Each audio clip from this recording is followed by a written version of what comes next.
This video was sponsored by Skillshare.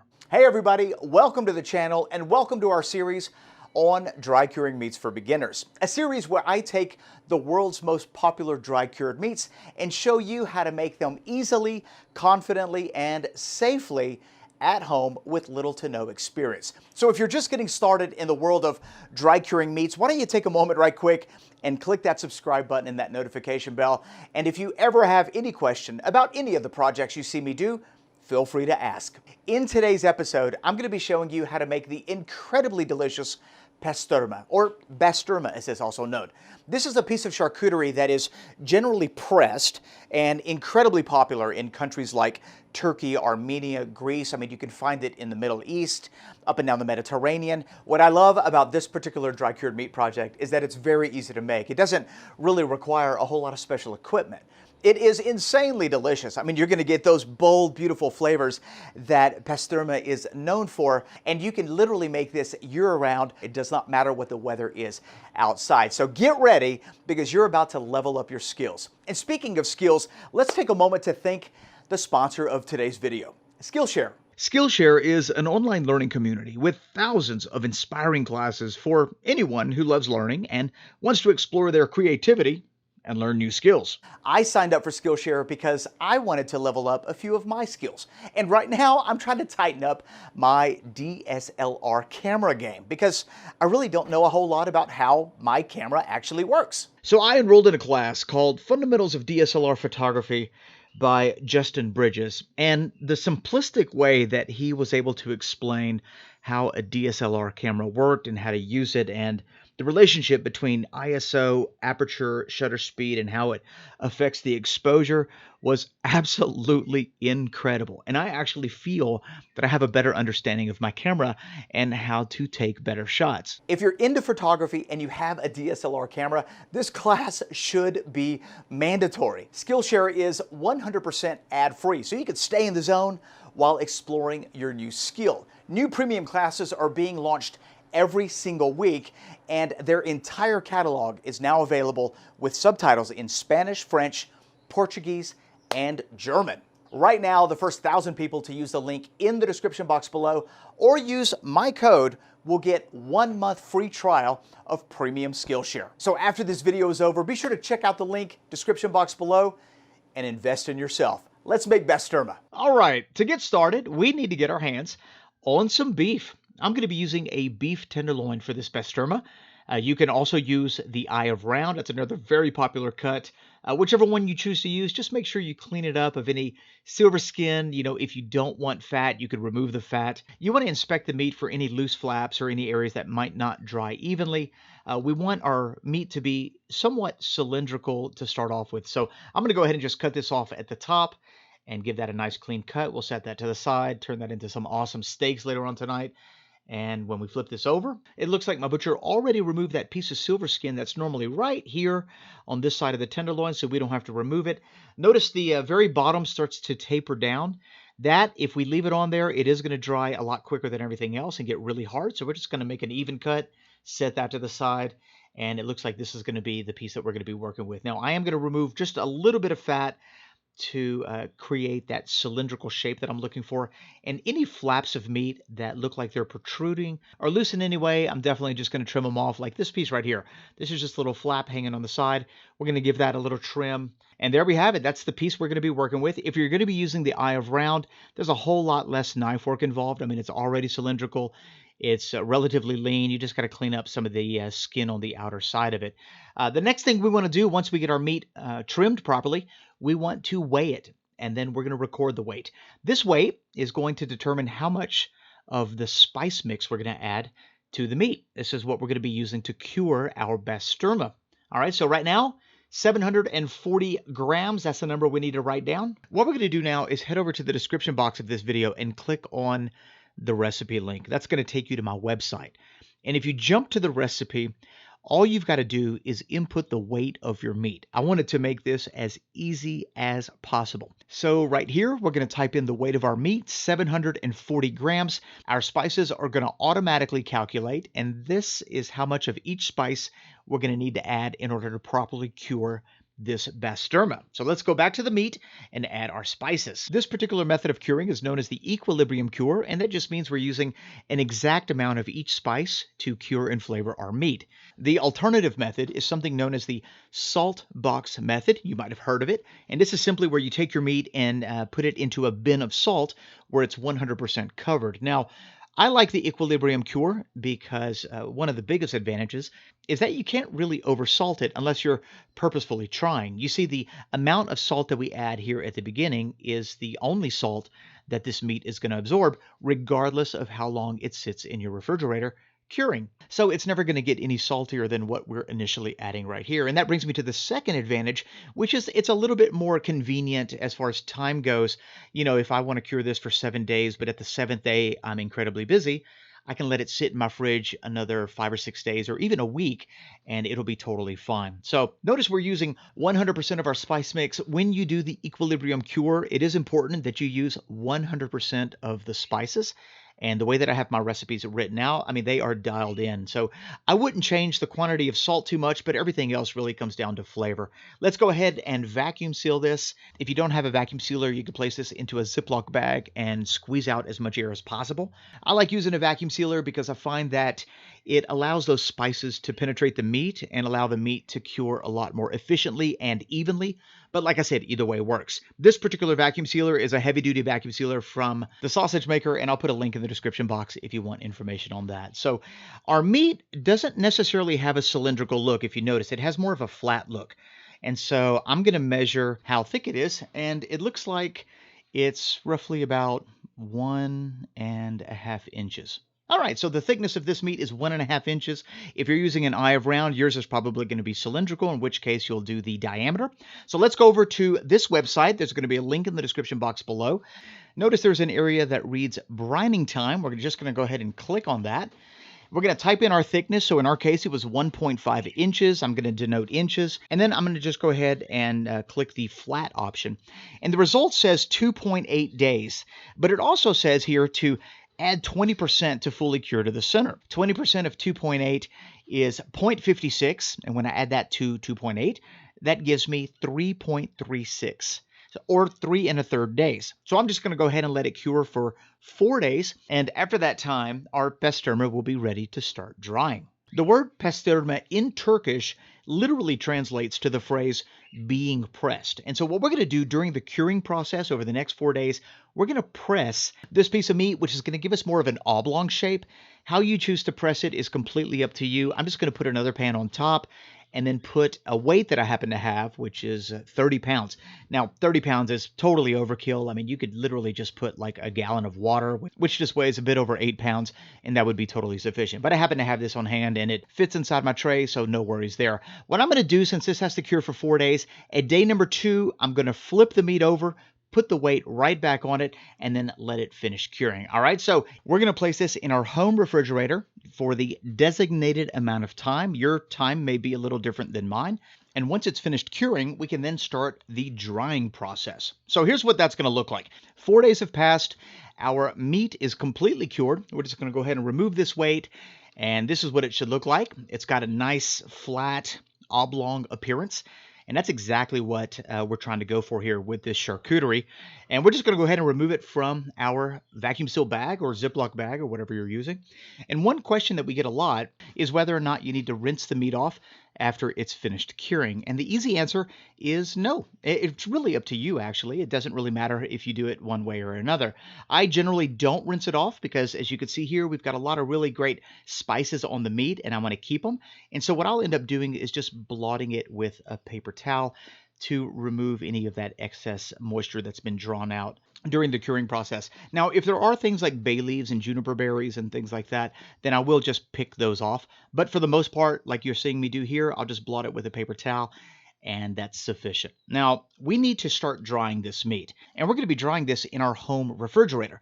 So the first thing we need to do is get our hands on some dry aging steak wraps from the sausage maker. Now, these wraps are designed to dry age beef in your refrigerator, but I've found that they dry cure meats perfectly in your refrigerator. So don't get confused. They have dry curing wraps. If you're going to be using your home refrigerator, you want to use the dry aging wraps, and I'll put a link in the description box below. All right, so this is what a full wrap looks like, and I'm just using my knife to measure how big our Basturma is going to be. And so what we're going to do is we're just going to cut a portion of this wrap and then save the rest of the wrap for something else. And let me just tell you, I've been using these wraps for a little over 2 years, and they are absolutely brilliant. I mean, they allow you to dry age your beef in your refrigerator. They allow you to dry cure different meats. So in my opinion, this is a great product to have if you're just getting started in the world of dry curing meats and you're not quite ready to make that investment into either buying or building your own dry curing chamber. So I'm going to go ahead and cut that to size. And it doesn't have to be huge. And realistically, I probably could have trimmed off the edge a little bit closer, but that's totally fine. We're just going to place this right in the middle. The one thing you need to know about this wrap is that it is extremely fragile. And if you get it too wet, it'll tear relatively easy, which is why the meat should not be soaking wet. I just like to have it slightly damp, and that's going to be sufficient for that wrap to stick to the meat and protect it in the refrigerator as it dries. And so notice I'm just pressing out any air pockets that have formed. We're not going to be pricking this with a sausage pricker or anything like that. So you do want to try to get out all the air pockets. And now that our meat is completely wrapped, let's weigh it. This is going to be what we consider our green weight or our starting weight. And it's important to know the starting weight because it allows us to determine when it's ready. So in this case, it is 741 grams. And I'm going to target a 35% weight loss. So 35% less than 741 is 481 grams. So after it begins drying and we get to that target of 481 grams, then we can move on to the next step. I personally like my dry cured meats to be about a medium softness and very tender. But if you prefer a more firm dry cured piece of meat, then you might want to let it dry to 40%. So really either one is fine. Notice I'm not putting a netting on this, which is pretty typical for charcuterie. I don't want to lose that flat shape. So I'm just going to use some butcher's twine and tie 3 simple knots to just keep everything nice and bound. And that should be sufficient. So that's it. This is going to go onto a rack because we want airflow on the top and the bottom. And we're going to place this inside of our home refrigerator alongside of our butter, our milk, and our cheese. Nothing special about the refrigerator. And we're going to keep it in there until it loses the appropriate amount of weight. The amount of time it's in your refrigerator is relative to how big your piece of meat is. It may take a couple weeks or it may take a month. What we're looking for is a target weight loss. So don't get too hung up on how long it has to stay in the refrigerator drying, because remember what we're targeting is a specific weight loss. And once you hit that weight loss, we now need to prepare our spice coating. This is a chili paste basically that's going to coat the outside of our Basturma as we finish up this little process. So what we're going to start off doing in a mortar and pestle is make a garlic paste, and we're just using garlic and salt. Now, if you happen to have garlic paste already, you can just use that. You could also do this in a food processor or a blender. We're now going to add our spices, and we got cumin seed, and we've got, peppercorn. And once again, check the recipe for the exact ingredients. Here we've got cayenne pepper, smoked paprika, and sweet paprika that we're going to be adding to the mix. We also have some fenugreek, and right here we've got some chili paste. And that's really it. This is going to be relatively thick in the beginning, and so we are going to add just a little bit of water to thin it out. And what we're looking for is a nice, smooth chili paste. And once you're finished, don't forget to give it a little taste just to see if it needs a touch of salt.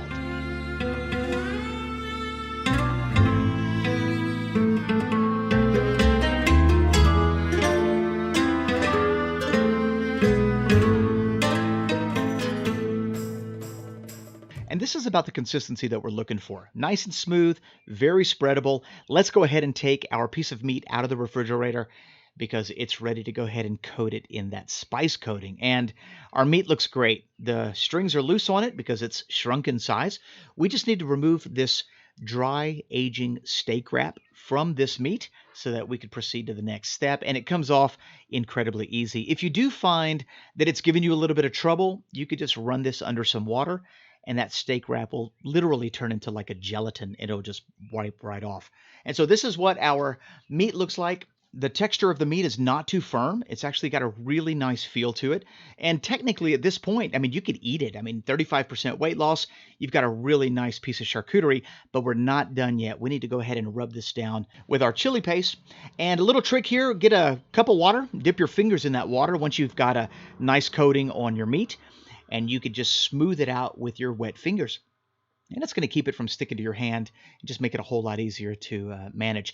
The trick here is to spread a nice, thin, even coating all over your meat. And to keep the spices from sticking to the tray, I actually just put a little bit of water on that tray, and it keeps them from sticking, as you can see right here. So water is your friend in this process. Otherwise, it's a crazy mess. And I just want to make sure that I spread it out evenly. This particular spice coating is called chaman, and I personally don't like it to be very thick. So I like a nice, thin layer. And it looks like we are good to go. We've got our chaman spice coating, and I'm probably butchering that name. I'm so sorry. It's evenly coated on all sides, and it's time to now place this into the refrigerator again so that it can continue drying. So I have a unique refrigerator in which I can actually hang my Basturma. If you can't hang your Basturma and you have to lay it flat, I would just put it on a piece of wax paper, and every couple of days, just give it a little flip. What we're looking for is for this spice coating to dry out completely. Now, that sometimes may take 7 days. It may take 10 days. It really comes down to how thick you put your coating on there. And after pulling mine was in there for about a week. It's mostly dry. I mean, realistically, I probably could have left it in there another 3 or 4 days to let it dry up a little bit more, but this is totally fine. All right, so when it comes to slicing your Basturma, you want to slice it as thinly as possible. That's going to give you the best experience when eating it. It's not going to be too thick. Let's go ahead and take a look at the center. Oh yeah, that looks absolutely incredible. I mean, we've got that classic Basturma look. It's going to be a little chewy on the outside, nice and tender, beautiful red color in the middle. Let's give it a slice and then give it a taste.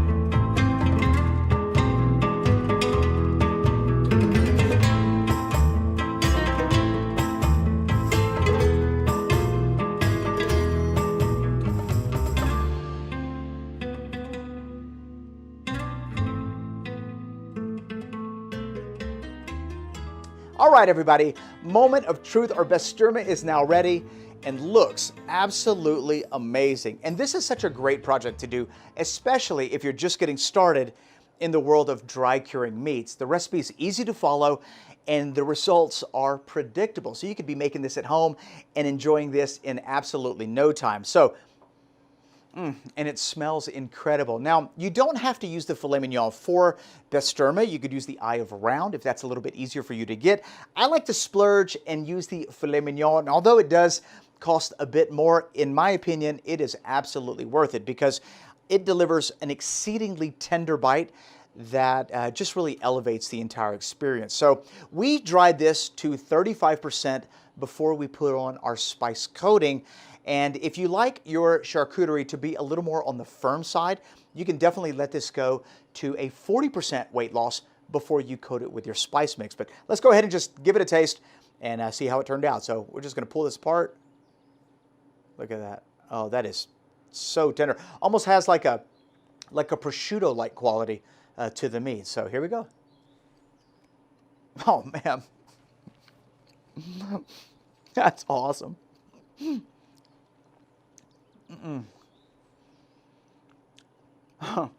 That is delicious. I mean, thinly sliced like that, easily in my top 3 favorite pieces of charcuterie of all time. I mean, there is so much going on with this dry cured beef. You've got the garlic. You've got the bold seasonings in there. You've got the cumin and the chili. It's spicy. It's beefy. It's got this delicately aged flavor. What can I say? Basturma, it's incredible. And I hope you get a chance to make it. So if you have any questions on how to make this very easy version of Basturma, leave them in the comment section below. And I'm literally salivating right now. If you liked this video or got anything out of it, a great big thumbs up is always appreciated. And if you're new here, don't forget to hit that subscribe button. We've got a whole line of dry curing meat for beginners, and I don't want you to miss a single one of them. Thanks a lot for joining us. We'll see you in the next one. Bye-bye.